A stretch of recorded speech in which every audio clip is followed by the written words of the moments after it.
Holy moly. Finally done with the foundations. We're going to get to some exciting parts. But what did we learn so far? Well, we learned how the JavaScript engine and the compilers and how a language is read and executed, right?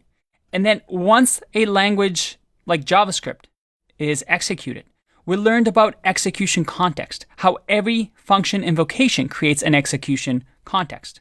We learned about lexical environment. Where we write our code is important.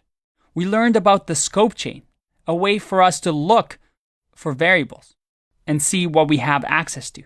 We learned about an interesting feature that is hoisting, how JavaScript does this weird thing that hoists function declarations and variable declarations.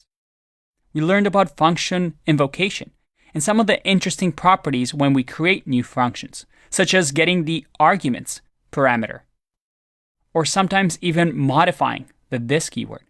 We learned about function scope and block scope, and how in JavaScript, originally we only had function scope, but with the new let and const keywords, we can use some block scoping. We learned about dynamic and lexical scope, how JavaScript just has lexical scope, except for this little thing called the this keyword that has dynamic scoping. That is, it gets determined what the this value is when the function is invoked.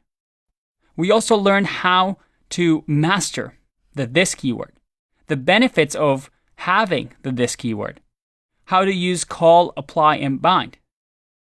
And we also learned about immediately invoked function expressions. Now, especially these two, this and the ifs, is something we're going to talk about later on in the course. So we just scratched the surface with these things. But by now, you should have the foundations of JavaScript done. And we learned some really complex topics that really make you a great programmer. I hope you are having fun. I know that was a tough, big section, but trust me, things are going to get better and better. And as we progress through the course, you'll see how the foundations that we've laid out are going to help you expand and learn and become better and better as we progress through the course. So don't give up just yet, because we have lots more to go through. I'll see you in the next one. Bye-bye.